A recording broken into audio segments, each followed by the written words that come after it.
for an hour in the dark and refused to lie down after a lengthy tuck-in, hitting his head against the headboard, which we could hear from our bedroom on the other side of the wall.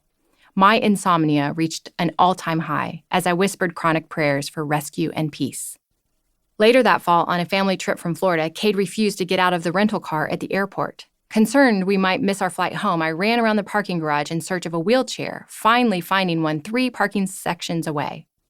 When we tried to gently shift him into the wheelchair, Cade grabbed onto the car door handle with a death grip and shook violently, eyes locked in a silent scream.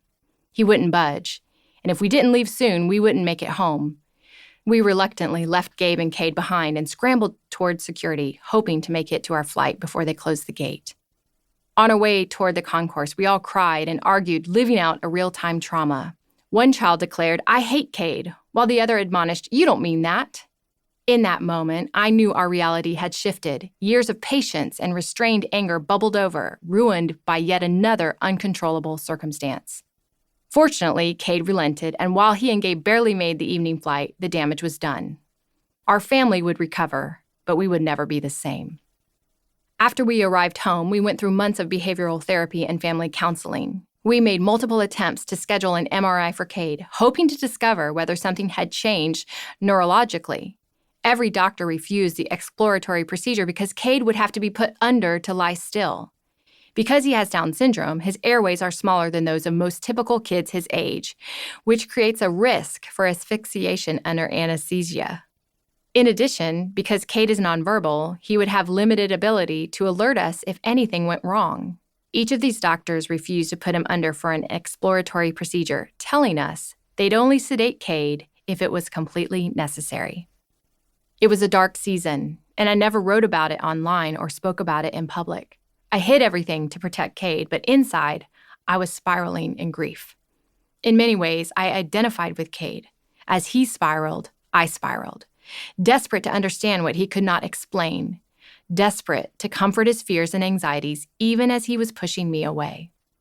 Sometimes, I glimpsed a momentary breakthrough when I knelt close, whispered, and waited. "Mommy loves Cade. Do you want a hug?" And in those patient, quiet moments, Cade would eventually start bawling and let me hold him.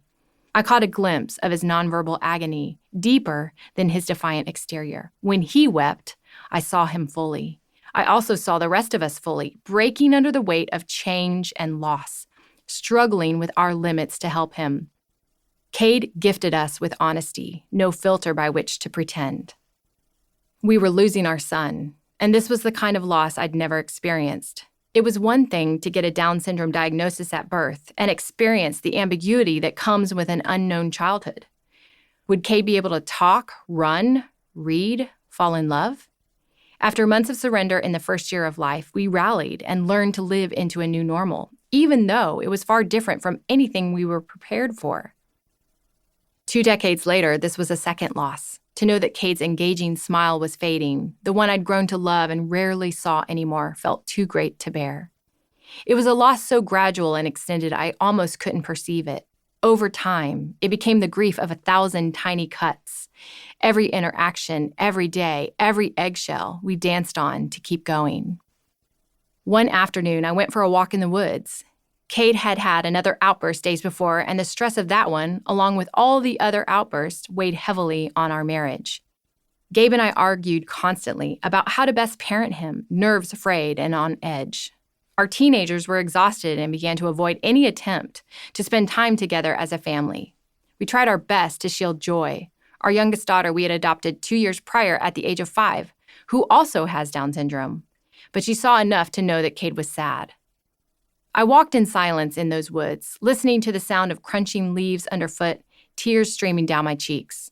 I finally spoke, begging God through tears, "Are you going to lift this?" I felt no end in sight, full of exhaustion and devoid of hope.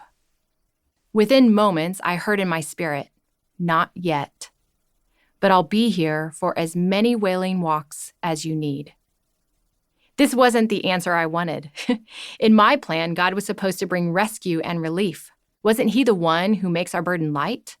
How long must we sustain this endless loop of grief?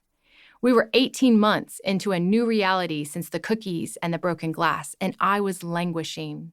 I didn't want to keep walking.